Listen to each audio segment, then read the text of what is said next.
আশা জাগিয়ে goal test draw করেছে Bangladesh. Back to back সেঞ্চুরিতে শান্তর record. There he goes. There's the single.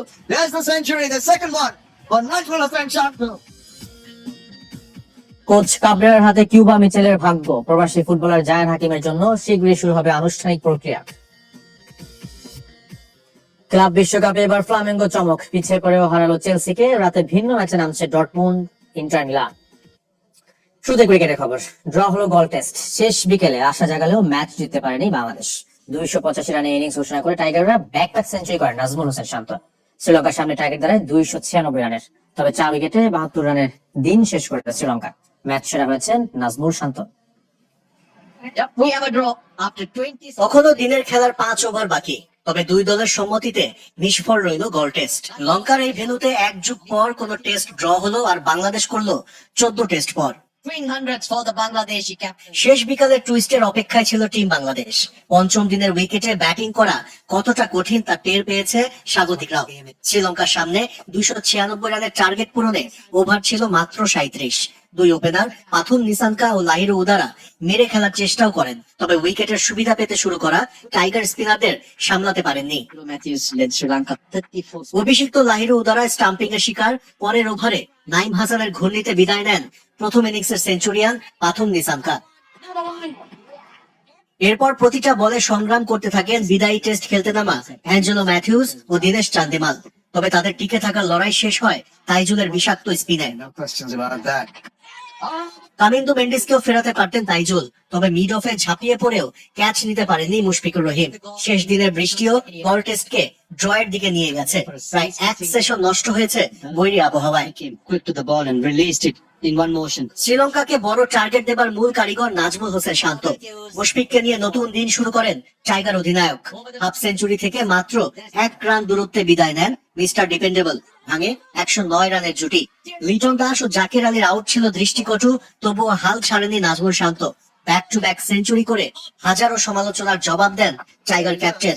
প্রথম বাংলাদেশী হিসেবে দুইবার এক টেস্টের 2 ইনিংসে সেঞ্চুরির কীর্তি করেন নাজমুল শান্ত। 285 রানে ইনিংস ঘোষণা করে বাংলাদেশ।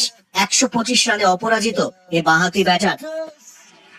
That classic ড্র দিয়ে টেস্ট চ্যাম্পিয়নশিপ চক্র শুরু বাংলাদেশের, তবে পয়েন্ট টেবিলে সবার উপরে। expecting. হঠাৎ বৃষ্টির কারণে ইনিংস ঘোষণায় দেরি করেছে বাংলাদেশ। তবে ম্যাচ ড্র করেও খুশি টাইগার অধিনায়ক নাজমুল হোসেন শান্ত। সাম্প্রতিক বাজে পারফরমেন্সের পর গোল টেস্ট থেকে দল আত্মবিশ্বাস পেয়েছে বলেও জানান তিনি। জয় দিয়ে রাঙাতে না পারলেও সম্মানজনক বিদায়ে খুশি লঙ্কান অলরাউন্ডার অ্যাঞ্জেলো ম্যাথিউস। দল এবারও দুহাত ভরে দিয়েছে বাংলাদেশি ব্যাটারদের। ম্যাচ ড্র হলেও 2 ইনিংসে সেঞ্চুরি করে আলো কেড়েছেন নাজমুল হোসেন শান্ত। প্রথম বাংলাদেশি হিসেবে দ্বিতীয়বার তার এমন কীর্তি। যদিও ব্যক্তিগত অর্জনের চেয়ে দলের জন্য অবদান রেখে খুশি টাইগার অধিনায়ক। Feels very good to contribute for the team, so really happy. জয়ের জন্য খেলেছে বাংলাদেশ। আরেকটু আগে ইনিংস ঘোষণা করলে জয়ের চিন্তা করা যেত, তবে নাজমুল হোসেন শান্তর দাবি বৃষ্টি ওলট পালট করে দিয়েছে পরিকল্পনা। But the rains just suddenly came in and the play. হঠাৎ বৃষ্টি নেমে আসায় আমাদের পরিকল্পনায়ও পরিবর্তন আনতে হয়েছে। বৃষ্টির উপর তো আর নিয়ন্ত্রণ নেই আমাদের, তবে টার্গেট দেওয়ার পর আমাদের তাইজুল ও নাইম ভালো বল করেছে। We're really happy for that.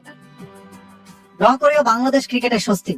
জিম্বাবুয়ের বিপক্ষে সিলেট টেস্ট সাদা বলে আরব আমিরাত ও পাকিস্তানের কাছে হারের পর দলের পারফরম্যান্সকে ইতিবাচক ভাবে দেখছেন অধিনায়ক। Great comeback if you look at the first 3 wickets we lost. 3 wicket হারানোর পরও আমরা ভালো করেছি। মুশফিক ভাইকে অবশ্যই কৃতিত্ব দিতে হবে। জিম্বাবুয়ের বিপক্ষে হেরেছিলাম সিলেটে, এরকম পারফরম্যান্স তাই আমাদের খুব প্রয়োজন ছিল। First test and then again the second test we come back really well, but বিদায়ী টেস্টে ব্যাট হাতে সাদামাটা অ্যাঞ্জেলো ম্যাথিউস।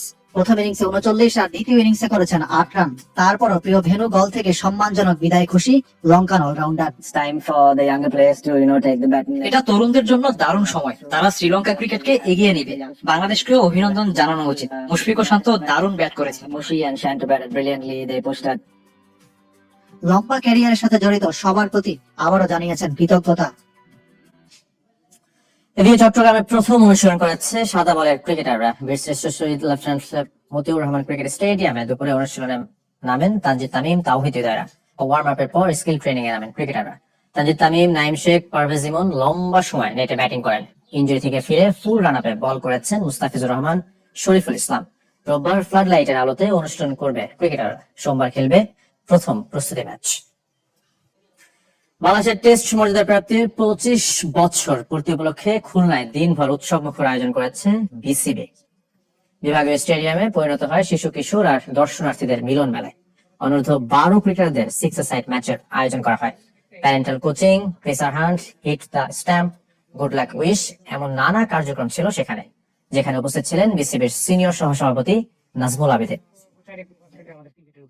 একটা মাইলস্টোন 25 বছর পর সেঞ্চুরি, সেটাকে মাথায় রেখে বিভিন্ন রকমের আয়োজনের একটা প্রচেষ্টা, যার মধ্যে দিয়ে আমরা টেস্ট ক্রিকেটকে যে বাংলাদেশ ক্রিকেট বোর্ড খুব গুরুত্ব দিচ্ছে বা দেয়, এবং টেস্ট ক্রিকেট ভালো করার জন্য যে এদিকে আলাদাভাবে মনোযোগ দেওয়ার প্রয়োজন, সেটাকেই মেলে ধরার একটা। এবার ফুটবলের খবর। ফিফা সহ সব ধরনের অনুমতি মেলায় কিউবা মিচেলের বাংলাদেশ দলে অভিষেক নির্ভর করছে হেড কোচের উপর। আরেক প্রবাসী জায়ান হাকিমকে নিয়েও শীঘ্রই আনুষ্ঠানিক প্রক্রিয়া শুরু হবে, জানিয়েছেন ফুটবল ফেডারেশনের সিনিয়র সহ সভাপতি ইমরুল হাসান। এদিকে বাংলাদেশ প্রিমিয়ার লিগে এবারও 10 দল নিয়ে হবে, আর লিগের জন্য জাতীয় স্টেডিয়াম বাফুফের পরিকল্পনায় নেই। তবে ঘরোয়া আসরের গুরুত্বপূর্ণ ম্যাচ হতে পারে এখানে। হামজা শমীদদের আলোয় উজ্জ্বল বাংলাদেশের ফুটবল। জাতীয় দলের ম্যাচ ঘিরে দেশ জুড়ে বাড়তি উন্মাদনা। আলোচিতদের মধ্যে সবশেষ সংযোজন ব্রিটেন প্রবাসী কিউবা মিচেল। শেষ মুহূর্তে অনুমতি মেলায় সিঙ্গাপুর ম্যাচে দলে থাকা হয়নি এই টিনেজ মিডফিল্ডারের। জাতীয় বা বয়সভিত্তিক দল এখন তার অভিষেক নির্ভর করছে কোচের সিদ্ধান্তের ওপর। এদিকে অ্যান্টিগা এন্ড বারবুডা জাতীয় দলে একাধিক ম্যাচ খেলা ফরওয়ার্ড জায়ান হাকিমকে বাংলাদেশের করে নেওয়ার জন্য শুরু হচ্ছে আনুষ্ঠানিক প্রক্রিয়া। জানি না, তবে কাগজপত্র তৈরি করার জন্য যে সমস্ত সাপোর্টিং ডকুমেন্ট দরকার সেগুলো আমাদের হাতে এসে পৌঁছেছে।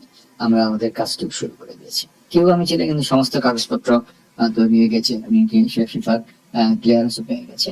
এখন কোচ যদি মনে করেন যে সে জাতীয় দলে খেলা উপযুক্ত, তাহলে কোচ তাকে অবশ্যই ক্যাম্পে রাখবেন বলে আমার বিশ্বাস। শুধু জাতীয় দল নয়, কাঠামো টিকিয়ে রাখতে ঘরোয়া ফুটবলে মনোযোগ দিতে হচ্ছে ফেডারেশনকে। ফুটবল অঙ্গনে প্রিমিয়ার লিগ থেকে এবার কোনো দল অবনমন না হওয়ার গুঞ্জন আছে।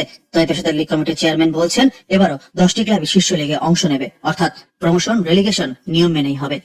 না, সেরকম কোনো সিদ্ধান্ত হয়নি। তবে প্রিমিয়ার লিগের দল বাড়ানোর একটা চিন্তা ভাবনা আমাদের আছে, যেটা আগামী সিজন থেকে হয়তো হবে।